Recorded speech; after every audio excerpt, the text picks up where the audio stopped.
Okay, last month's meeting, you talked about the 718 Central Boulevard, and it is the city's plan to purchase this piece of property to partner with the YMCA. The goal is to bring the Y to Guyton. They have their own recreational system that the city will provide facilities for them to hold and use. So then the Herald did a report on that and quoted the mayor saying the YMCA has expressed use of those buildings currently on the property, which should lead to future expansions. Mayor Dean added that the site is close to Guyton Elementary and would be able to serve the city's growing needs for recreational and child care facilities, especially with the cooperation of the YMCA. So I guess it's fair to say that the purpose behind purchasing the property is to provide facilities that the YMCA can use and provide recreational activities and child care and things like that for it. That in itself is a violation of the gratuities clause in the state constitution. That is exactly what the gratuities clause was designed for. It is to prevent government from providing resources for private enterprise, even if it is not for profit, for them to use free of service or for less than fair market value. And there's two main points in identifying whether it's a violation or not. First, does the local government have legal authority to provide the benefit?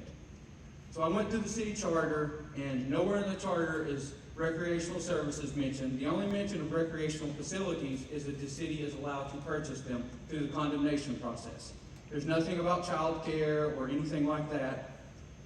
And past attorneys generals have provided opinions that state public welfare cases in which there is no promised return or service of payment to the state, but the Gratuities Act is nevertheless valid because in itself is the performance of a public service authorized by law. Recreational facilities are not authorized by law for the city of Guyton. Second, in exchange for the benefit, did the local government receive sufficient consideration, i.e. fair return of value or substantial benefits? At present, there's no agreement with the YMCA, so fair return of value or substantial benefit does not exist.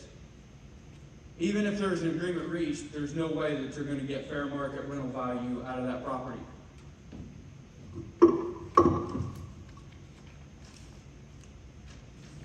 Listen, I think the Y is a great idea. But for what the city seeks, purchasing that property and spending $750,000 is not necessary. You have that school over there, you have this gym, you have the fire department, which will be opening up in the coming future once the fire department moves to the new station. You could better utilize that money refurbishing all of those facilities and having money to actually fix the other part rather than just spending it all on a piece of property and then having to beg private enterprise or hope for future SPLOS before you can develop any of it.